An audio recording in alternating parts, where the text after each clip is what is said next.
arts program you are interested in helping to promote the literacy skills of the community. So welcome all, and welcome to you. Thank you very much, John. Okay, hi, my name is Walt Goodridge. Let me just go really quickly, find out who's here. Just a name first. Rita Sablan. Angie. Yasuko. John. I'll do it for you. Joe. Sonia. Shaka.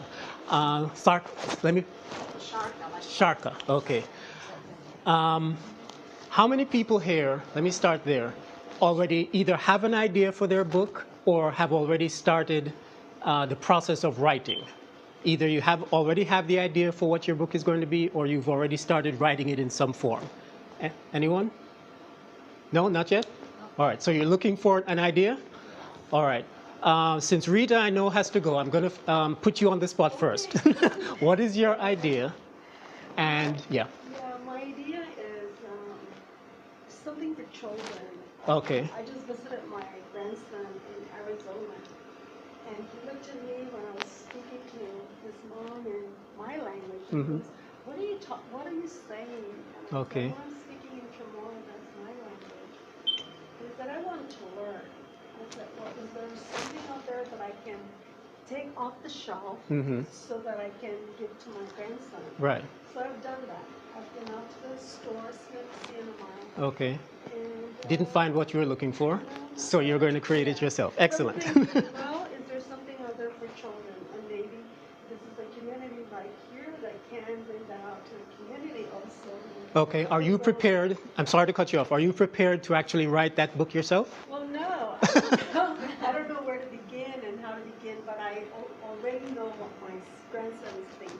Okay. One of the best ways to become a writer is to fulfill a need that you have for yourself. A lot of stories, a lot of people have become writers that way. They wanted something, they went out looking for it, couldn't find it, and so they decided to write it themselves. And that's sometimes one of the best ways to become a writer, because you've already tapped into something, one that you're interested in, one that you're passionate about, and more than likely other people will be interested in as well. And I can tell you, as an outsider, as a newcomer to Saipan, I am actually interested in learning Chamorro. So if you can provide me or others like me with a book that maybe on a children's level, where we can actually learn the same way a child would learn to speak Chamorro, it is something I would be interested in. Right. Now, I'm going to suggest you, and now that's the second time you put it out there to the group rather than taking ownership of it yourself. I'm going to suggest to you that this is something that, yes, there might be somebody out there who can ghostwrite it for you or help you put it out there, but the idea is yours. And no one is going to take better care of that idea than you.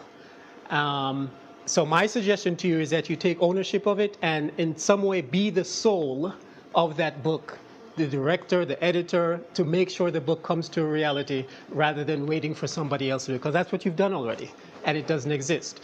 And the reason it doesn't exist is because the universe is waiting for you, for somebody with the passion to actually write the book. That's one of my philosophies and theories about how ideas work and how ideas come to life, is that you don't actually create the idea.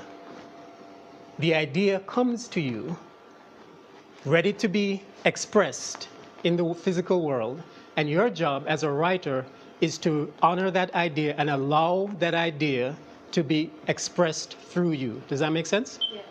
All right. Everyone following me? All right. Your mission as a writer is to allow the idea to come to you, and yours already, Rita, yours already came to you, and then be the channel, be the source, be the conduit through which that idea becomes real. All right? So I'm going to challenge you to do that.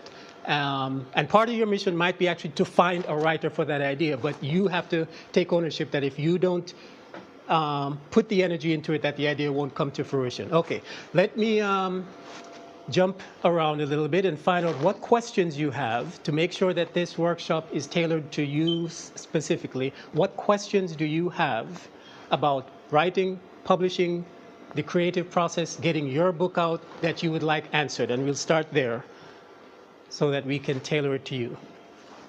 One of the rules of our workshop is, I don't know, is not an acceptable answer. So when I ask you a question, you cannot say, I don't know. You have to come up with an answer. All right? Okay. Why are you here? Well, I'm sorry, the name again? Sonia. Sonia. Why are you here, Sonia? I am interested to write my autobiography. Ah, okay. And I don't know where to start. What's the technique? Okay. So in order for me to be able to recollect all of my information, Mm-hmm. do I have every morning, every day, do I have to write down whatever comes in my head, or what should I do? Okay, excellent question. All right, here is how I write all of my books. I'm going to suggest to you that you do this as well. Do you use a laptop? Do you have a computer that you work with? Okay, are you familiar with Word? Microsoft Word, you use that fairly well? Yes. How about TextEdit or WordPad? You familiar with those programs? There's a simple word processing program are you using a Mac or a PC? PC. On your PC, you should have a program called WordPad. Yeah. All right. I use that one because it's much simpler than Microsoft Word. To open a WordPad document, all right, and give it a title, call it My Autobiography, unless you already have a working title, then name it. And then here's what I want you to do. Start making a list, and this can apply to everyone, including you, Rita. Start making a list of, first start asking this question, why am I writing this book?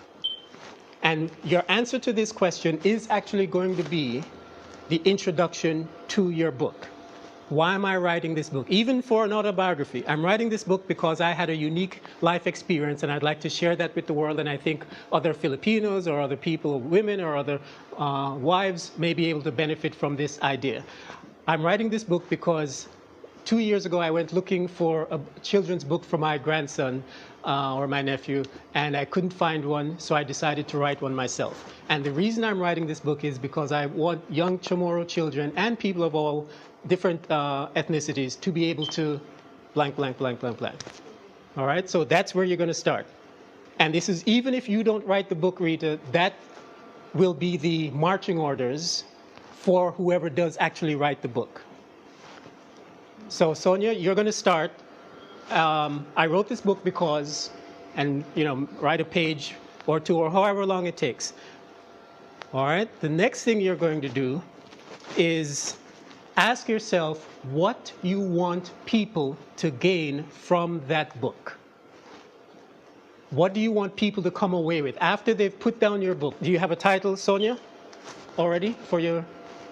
Not yet, just autobiography. All right. My autobiography. Okay. If you come up with a title today, just start using it, and we call that a working title. It doesn't mean that you'll be using that title necessarily when the book is published, but come up with a working title so you can start to envision the book in real form, okay?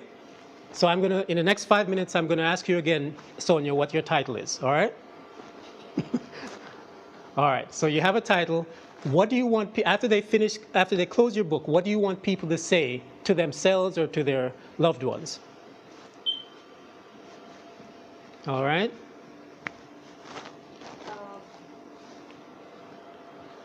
Sorry, I'm not sure. But, I'm assuming you have an idea for a book or something. Kind of, yeah. All right. Do you have an idea of what the impact you would like that book to have on people? kind of help them to learn from my own mistakes. Okay, good. So that's perfect. Yeah. The reason I'm writing this book is so that I experienced this, this, and this, and here's what I learned from it, and I would like people to avoid the same traps that I fell into. Perfect. That's perfect. All right? The reason you want to do that is so that as you write your book, you don't find yourself veering off into 10 different directions with things that may not be relevant to the actual purpose of the book. That's going to help with your creativity. Every time you write a section, write a story, share an anecdote, you're going to ask yourself, does this really help with the story? Does this help people avoid the mistakes that I want to avoid? Okay, so perfect. So that's good. Do you have a title? No. All right. Before you leave today, please come up with a title.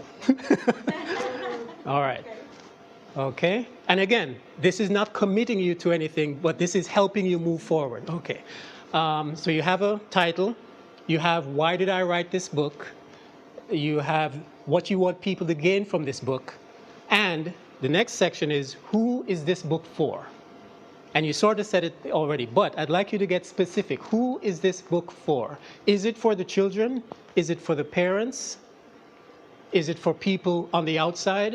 If you write a children's book about, as one of my clients did, about being a Filipino contract worker, the child of a Filipino contract worker, overseas foreign worker, then the book is actually not so much for the children as it is for the parents, because she wrote the book from a child's perspective. So the book is actually for the parents who want to know what their children are thinking when they leave them at home to go work overseas. So who is your book for? Who is your target audience? Rita, is it the children or is it the parents? She could be both. Okay, fine. That's fine. That's fine. And as you write the book, keep that in mind. As you put the book together, keep that in mind. Yasuko, who is your book for? Parents. Okay, good. It's good to have that in mind because as you write, you have to picture who your target audience is. So you write the appropriate vocabulary for them and that you focus on their perspective of what the book is for. Angie, do you have a book that you're writing, the one you're writing with John? Yeah, Who is that for? for parents. For the parents, okay. Very important to know because you talk, yes. I was thinking about my autobiography, but Mm-hmm. it's kind of too complicated, too many things, events that I don't remember. I think I want to write a book about my father, and the title of the book is Father Who Raises Three Children. Okay. Okay. No, I'm sorry. A blind father who raised three children. By himself. Yeah. Okay, excellent. Blind father who raised three children, so that it gives attention and encouragement to all of the parents. Mm-hmm. Okay, good. Perfect. All right. I'm going to tell you so use that as your working title. We're going to come up with an even more powerful title later on. But right now it's a blind father who raised three children. Yeah. A blind single father who raised three children. Yes. All right, good. Perfect. Who is the book for? Parents. All right. Okay. Okay, good. And, Really okay. All right. good encouragement. Okay, good. So you have the title, you have the why you're writing this book, you have the who this book is for. All right. Now, the next thing you're going to do is you're actually now going to create your book. And do you have, Mr. Hill, do you have either a title or an idea or something that you're thinking of putting in book form? Yes, idea of documenting certain aspects, events, occurrences in my life where I was coming up that I think will be lost to my family or others coming behind me. Okay. They will never know about these incidents and happenings and how they affected me and the family abroad. Okay. But not necessarily a book for, I think, I don't know whether it's consumed by the people. public, right. Those are famous words before fame and fortune. I didn't think the world would be interested in this. Turns out that they are. So yes, write the book for who you intend it to be, but just keep in mind that it is also possible that they always tell writers that the way to have the most appeal to the public is to write as personal a story as possible. Write your personal story as if you're just writing it for yourself, and you find that you end up affecting the most people worldwide because people are more similar than you realize. And just because you think your story only appeals to you and your family doesn't mean that it won't also have significance to others. But okay, good idea. The next thing I'd like everyone to do is what I feel is the real creative process of writing your book. Later on, I'm going to divide the process into maybe four parts. The first part is the idea, coming up with the idea. Second part is the brainstorming. Part 2 is brainstorming.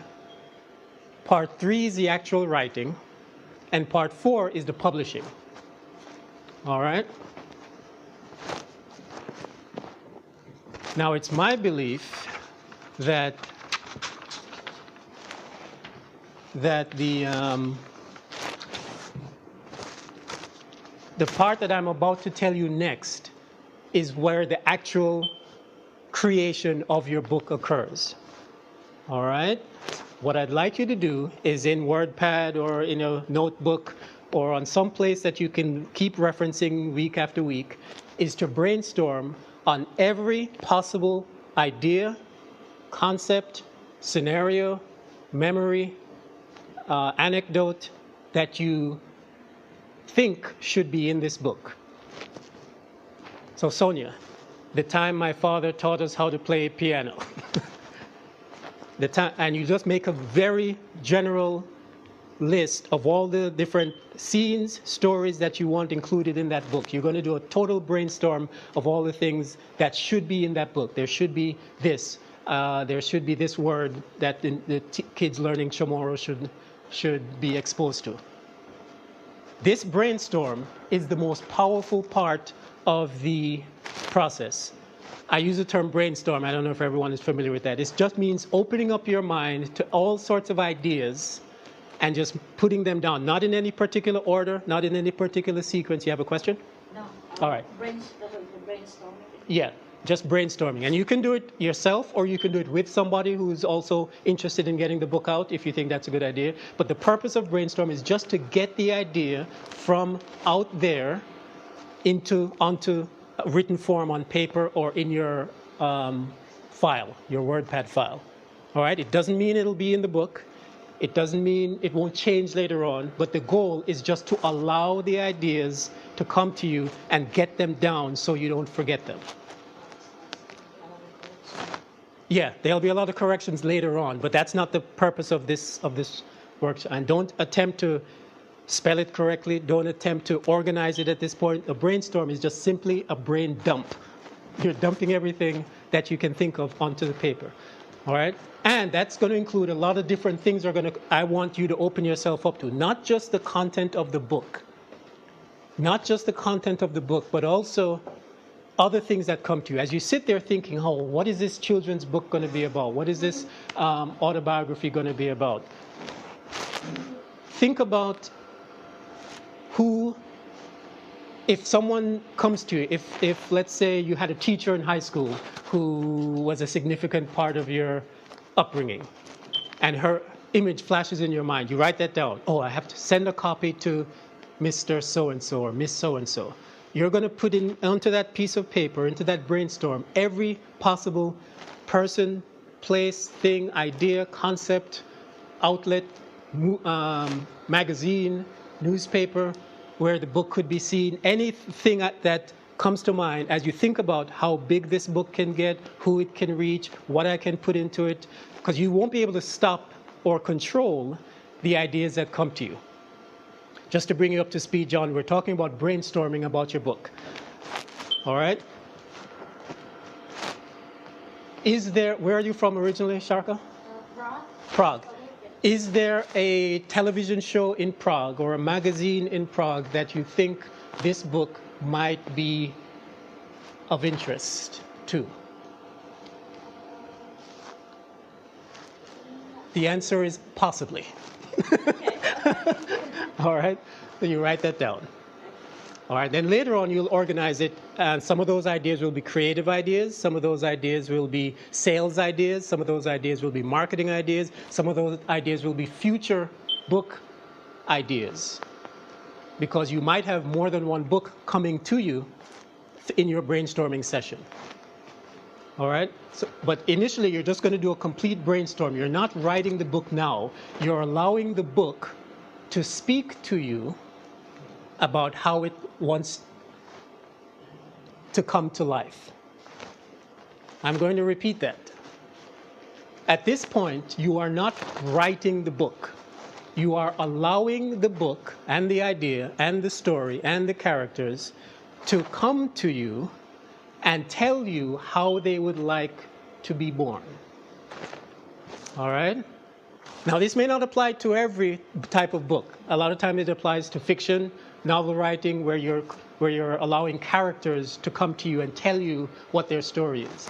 But even in a how-to book, even in a children's book, I believe, this is my belief personally, that the book idea, Rita, is already out there.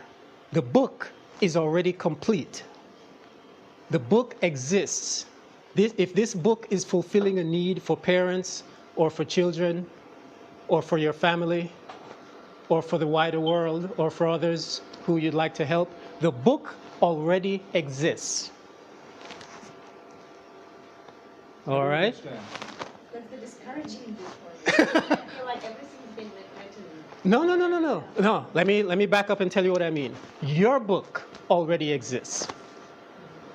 Your book, the book that wants to be written through you. Now, this requires, some people get it, it requires you to think about ideas in a slightly different way. The book that chose you to be born through chose you because the book exists already and chose Rita as the best person to allow it to be expressed and manifested. All right? Is this biblical in some way? This is my... Are you talking about... Yeah, I think I get what you mean. You're talking about that it's already existed as, but we just need to how to put things together. Right, To be yes. able to express. Yes, your job as a writer. Yes. The reason the book is choosing you to write it is because the Yeah, book too, yeah. the book believes that you have either the writing skill or the energy or the passion or the commitment to get it out there. That's how I want you to think about your book, okay? So then you're asking, well, a little different way of looking at the world. Absolutely, the entire world, not just this book, but yes, but we're just going to focus on the book, yes. And I'm not the only one. I was just listening to NPR a couple of weeks ago, and there was another woman who's written a book who said essentially the same thing, that the idea, the characters, and you'll find this if you speak to writers who are fiction writers, they'll talk to you about they can't wait to get to write the book because they want to see what happens next. Yes. They can't wait to see what the characters do in this situation. Because after a certain point, now maybe not for an autobiography, but for a lot of books, you are, the characters are entities that exist outside of you. And your job is to listen to them and allow them to write themselves into reality through you as the writer. All right? Similarly, even for how-to books and children's books, I believe the book has come to serve a purpose. The need exists that you identified. If you don't act on this book, somebody else will act on the book because the idea is not yours. The idea is out there and is seeking people to express itself through. Okay, does that make sense? All right, so your job now is actually made easier. If you look at the world that way, your job is a little easier now because you don't have to get a hammer and chisel and force a book into existence. Your job is to allow the book to take shape in the best way possible, given the purpose of the book. Okay? The book's purpose is to teach children. The book's purpose is to teach parents. The book's purpose is to chronicle the family history. There is one best way to do that, I believe. Your job is to allow that best way to occur. The more honest you can be, I believe, is the best way for the book to, like, especially in your case, Mr. Hill, if you're writing a chronicle about the family history, you shouldn't edit the book. Meaning, you should allow the book to be as honest, as truthful as possible, because that's the way to really honor the book. you shouldn't leave something out because it might offend somebody. That's my opinion. If Joe Hill writes that kind of book, they'll arrest him. All right, but that's the courageous way to write a book, and people will resonate with that because too many people edit the book. Oh, my aunt will be offended if I leave. You can change names, you can do things, but allow the story to express itself as truthfully as possible, and you'll find that everyone else is dealing with the same thing, and that's why it will resonate with people. So again, you had a question. What should I do to collect?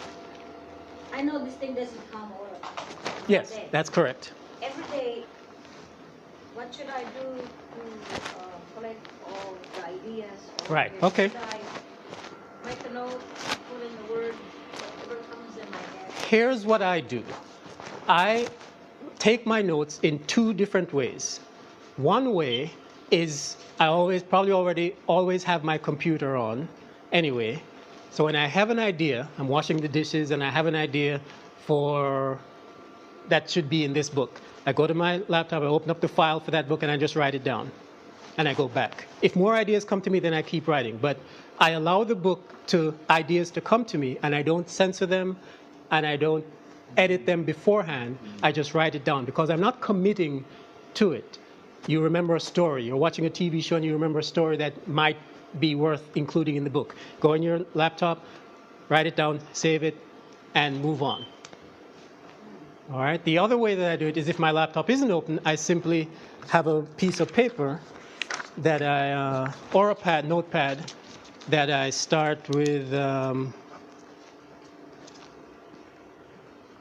let's say I might have this on my kitchen table, Blind Father. All right. And I just keep, anytime, whatever I'm doing, if I'm showering, if I'm sleeping, an idea comes to me, I just get up and I write down the idea and I move on. Now, that is how the book is writing itself. Okay? As you get better at allowing those ideas to come to you, you just make sure you keep chronicling and writing down those ideas that come to you. Does that answer your question? All right. Now, we're not writing it yet. We're not constructing it yet. That comes later when we do the cut and paste. Or, if you have, this is also very important, you may find that an idea comes to you, and the minute you start writing, another idea comes to you. Just keep writing. Don't worry about spelling. Don't worry about sequence. Don't worry about anything except just getting the skeleton of that idea out of the invisible and into the visible. Walt, I'm almost hearing you say, don't write the book. Let it write itself. That is because that's what I'm saying. At some point in this process, you may become aware that you are not writing this book. That this book, if it is to achieve the goal that it intends to achieve, then there is a way that it needs to be written. Particularly in how-to books. Can I ask you, what is the purpose of the book that you're writing? Have a seat, grab a seat, anywhere you like. What is the purpose of the book that you're writing? In a nutshell, what's the purpose of it? What we're doing is we're helping parents learn how to help their children learn English. Okay, perfect. Do you believe that there is a best way to do this? Yes. Obviously, or else you wouldn't be writing the book. You at least believe in your way of doing it. Okay. And your way is more effective, your way can get results, and your way is the way that you hope people will follow in order to help their children learn English. Therefore, you could not write the book by telling people to read War and Peace before Mary Had a Little Lamb. So there is a sequence that it has to, at least to some degree, there is a best sequence for this book to unfold. Your job is to allow that to happen. Your job is to allow that sequence to show itself. at some point, you look at the sequence of this book and you look at it logically and you say, okay, well, if this has to happen, then this has to happen first. Well, we need to move this section up to here and we need to move this. So there'll be a process of construction that actually happens in the process of writing your book. All right? You can't force that sequence.